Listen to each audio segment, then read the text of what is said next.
કરવાના છે। આપણે અગાઉના વિડિયોની અંદર આપણે યુવીની મેથડ જોઈ હતી, બરાબર। આજે પણ આપણે યુવીની મેથડ જોઈશું જેથી તમને વધુ વિસ્તૃત રીતે ખ્યાલ આવે, બરાબર। તો જોઈએ ઉદાહરણ નંબર 6। ગુજરાત રાજ્યની એક યુનિવર્સિટીમાં ચાલુ વર્ષે વિદેશથી ભણવા માટે આવેલા વિદ્યાર્થીઓમાંથી 60 વિદ્યાર્થીઓનો એક નિર્દેશ લઈ તેમના બુદ્ધિમત્તાનો આંક એટલે કે આઈક્યુ અને તેમણે 75 ગુણની પરીક્ષામાં મેળવેલ ગુણની માહિતી નીચે આપેલી છે।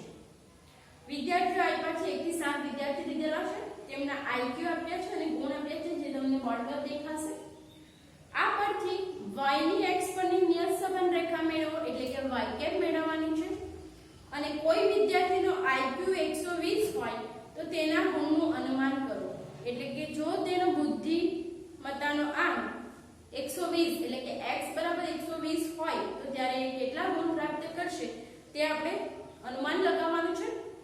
તદુપરાંત આઈક્યુ 100 હોય ત્યારે અનુમાનમાં થતી ત્રુટિ શોધો।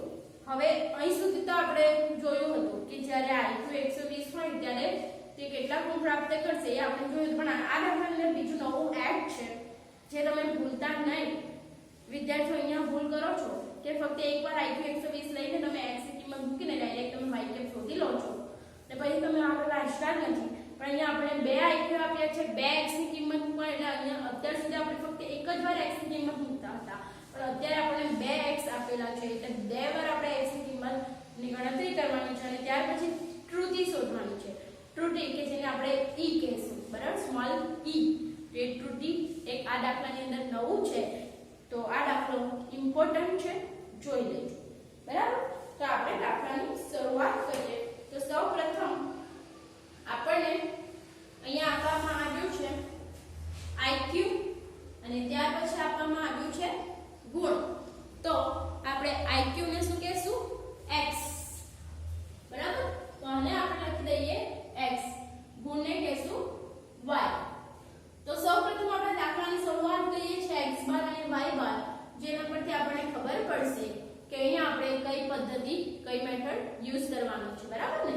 તો ચાલો સૌપ્રથમ આપણે શોધીશું x બાર બરાબર સિગ્મા x upon n। તો સિગ્મા x નો સરવાળો તમે કરો તો સિગ્મા x નો સરવાળો તમારો આવશે 675, બરાબર ને। તો 675 લખી દઈએ। એટલે સિગ્મા y નો સરવાળો આપણે કરીશું તો આવશે 361। તો સિગ્મા x 675 છેદમાં કેટલા વિદ્યાર્થીઓ છે? તો 7 વિદ્યાર્થીઓ છે, 7 છે ને, 1 2 3 4 5 6 ને 7।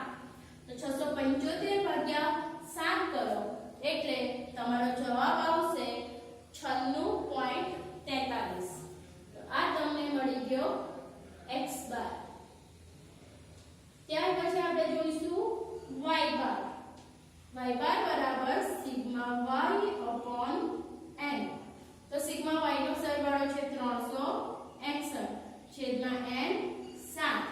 તો 361 ભાગ્યા 7 કરો એટલે તમારા y બાર મળશે 51.57।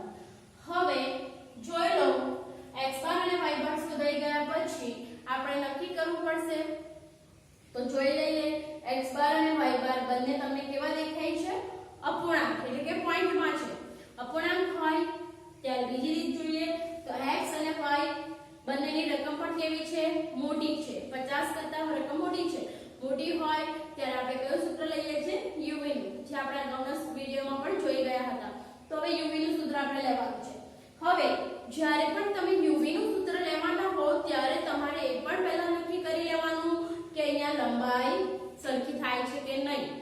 તો આ ખાસ યાદ રાખજો, જ્યારે પણ તમે u v નું સૂત્ર મૂકો છો તો u v નું સૂત્ર નોર્મલી આપણે લખીએ છીએ x - a, પણ જો એની લંબાઈ સરખી થતી હોય, લઈ શકાતી હોય તો ત્યારે આપણે u નું સૂત્ર લેશું x - a છેદમાં cx, બરાબર। જો વર્ગ લંબાઈ સરખી ન થાય તો ફક્ત x - a લેશું।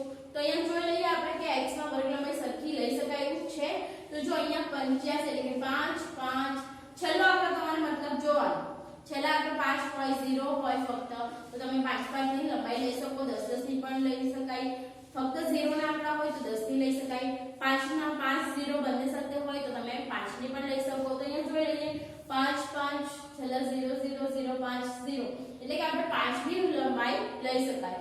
એટલા માટે આપણે અહીંયા u નું સૂત્ર લખીશું x - a છેદમાં cx. ઉપર x છે એટલે નીચે શું આવશે cx. બરાબર. તો હવે આપણે પહેલા તો અહીંયા u નું સૂત્ર લખી દઈએ u બરાબર x - a છેદમાં cx. તો x એ તો આપણે અહીંયાથી જોવાનું છે a. તો a આપણે કઈ રીતે લઈએ છે તો x બાર ની નજીકનો લેવાનો. તો x બાર કેટલો છે 96.43 એટલે આપણે a કેટલો લેશું.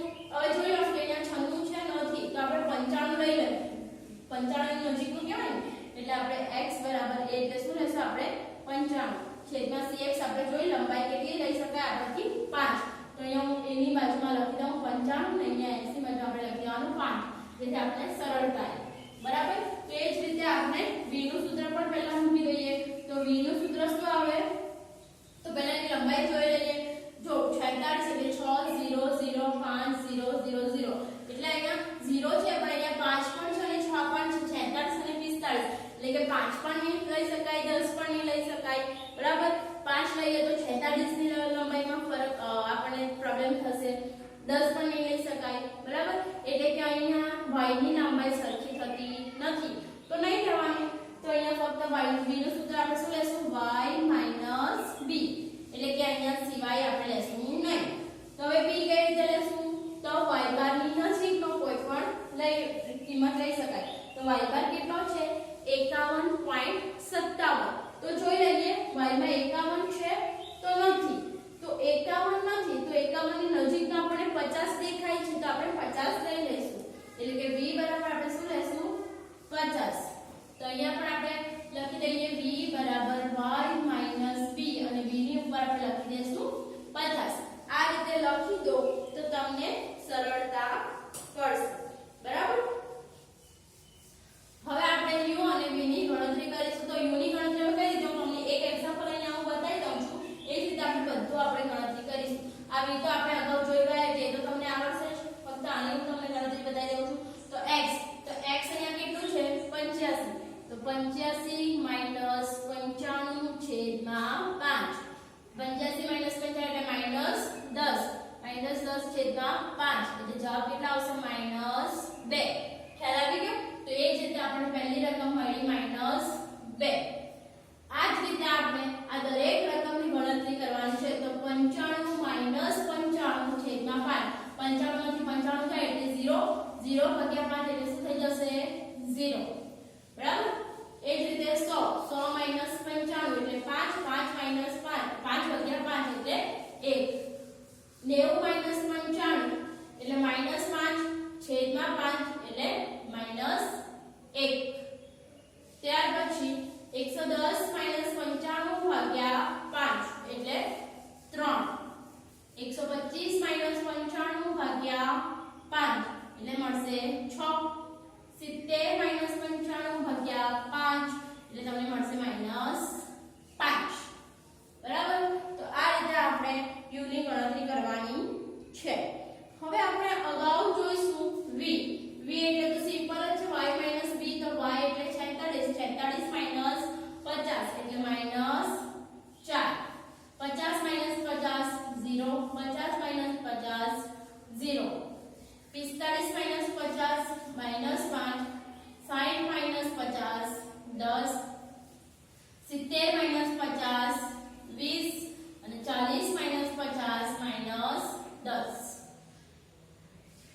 હવે આપણે આનો સરવાળા બાદબાકી કરી દઈશું એટલે આપણને u મળશે 2 અને એ જ રીતે v નો પ્લસ માઈનસ આપણે કરીશું એટલે આપણને મળશે 11.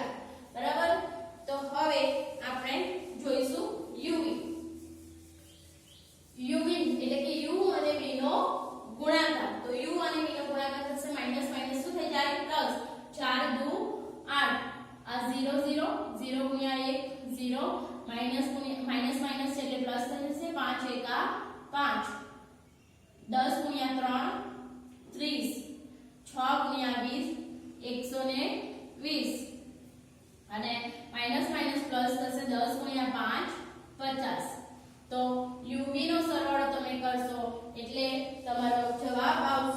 213. હવે આગળ આપણે બીજી જરૂર પડશે u સ્ક્વેર. તો u સ્ક્વેર એટલે આનો વર્ગ.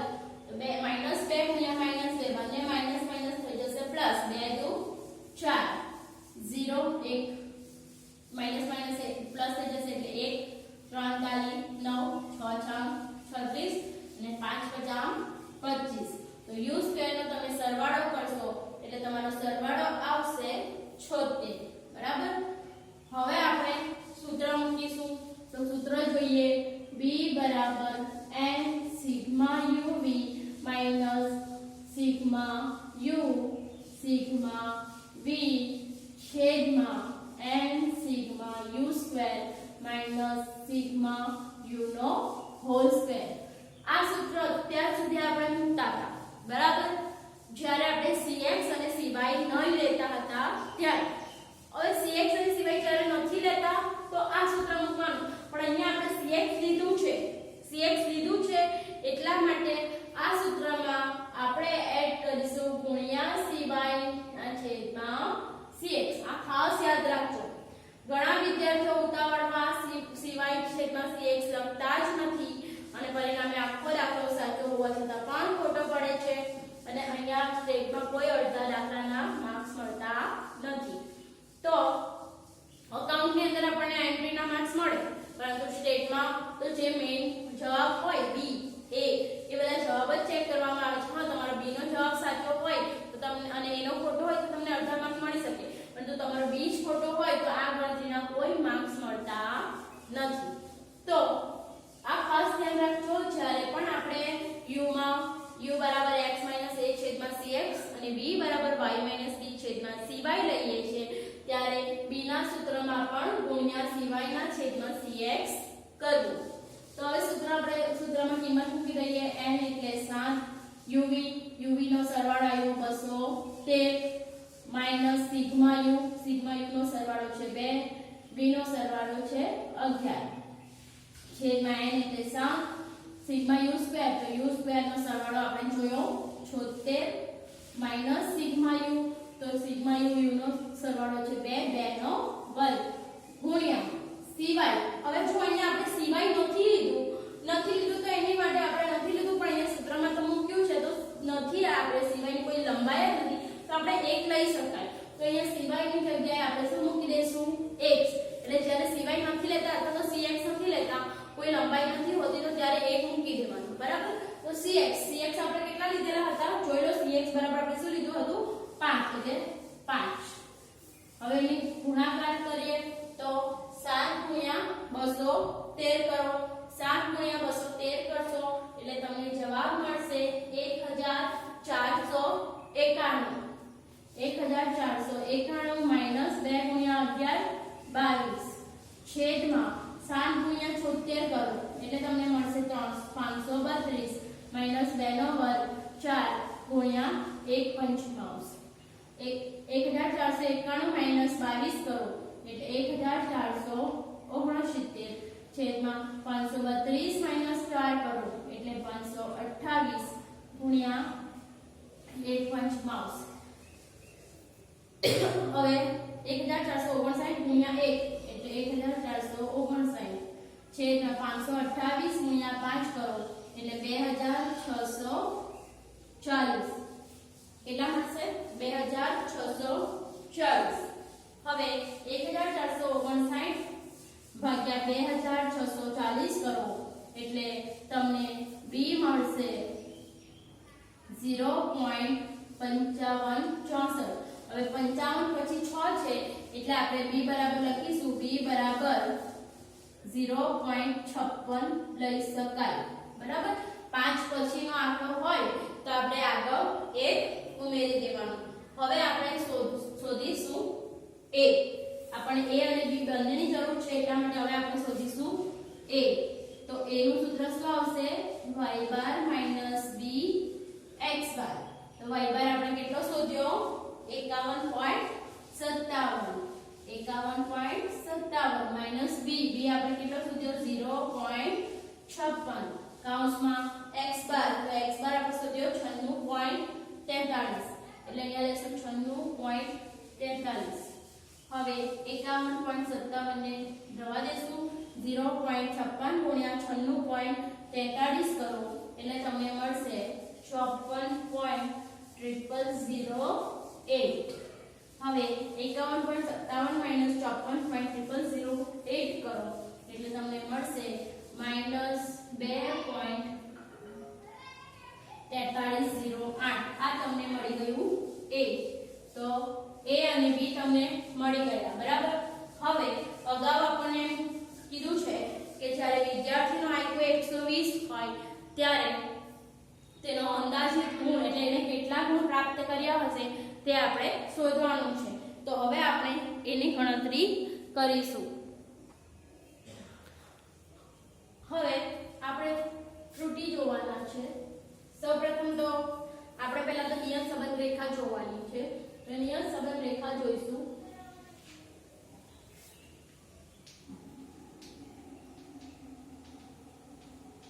નિયત સંબંધ રેખા જેને આપણે કહીએ છીએ y કેપ, એનું સૂત્ર આવશે a + bx.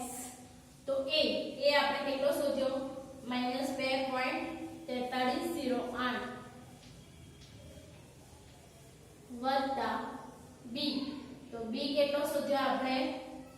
0.56 x. આ થઈ ગઈ તમારી નિયત સંબંધ રેખા. પરંતુ અહીંયા આપણને બીજી માહિતી પણ આપવામાં આવી છે. એમ કહેવામાં આવ્યું છે કે જો કોઈ વિદ્યાર્થીનો IQ 120 હોય તો તેના ગુણનું અનુમાન કરો. તો આપણે અહીંયા લખી દઈશું કોઈ વિદ્યાર્થીનો IQ 120 એટલે કે આને આપણે શું લઈશું? x. 120 હોય ત્યારે તેના ગુણનું અનુમાન આપણે કરવાનું છે. તો અહીંયા આપણે x બરાબર શું લઈશું? 120. તો અહીંયા y કેપ ની અંદર આપણે x ની કિંમત મૂકી દઈશું 0.56 કૌંસમાં x એટલે 120. તો -2.4308 વત્તા 0.56 ગુણ્યા 120 કરો એટલે તમને જવાબ મળશે 57.68.2. હવે આ +67.2 છે અને અહીંયા -2.4308 છે એટલે પ્લસ માઈનસ નિશાની કોની આવશે? મોટાની. તો મોટાની નિશાની કઈ છે? પ્લસ. એટલે જવાબ તમને કેમાં મળશે? પ્લસમાં. એટલે તમારો જવાબ આવશે 64.57. બરાબર. એટલે કે લગભગ આપણે 65 લઈ શકાય. 64 પછી પોઈન્ટ પછી 7 છે એટલે 5 કરતા વધારે હોય ત્યારે આપણે અગાઉ એક ઉમેરી દેવાનું. તો અહીંયા આપણે અર્થઘટન શું લખીશું કે જ્યારે કોઈ વિદ્યાર્થીનો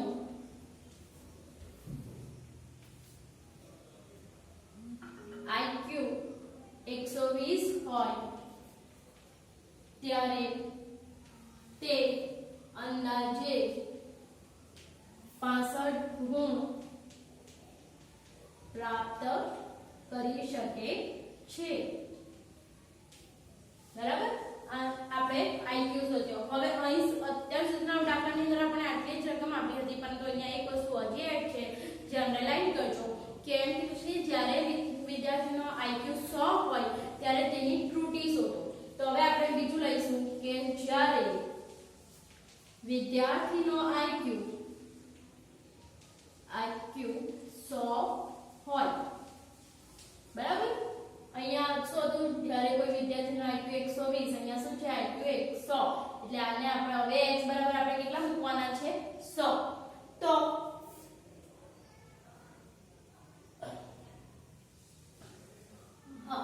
હવે આપણે જોવાનું છે કે આ જે y કેપ હતી તેની અંદર હવે આપણે પહેલા 120 મૂક્યા કારણ કે એ લોકો પહેલા 120 કીધું હતું. હવે શું કીધું છે? 100. એટલે હવે x બરાબર આપણે કેટલા મૂકીશું? 100.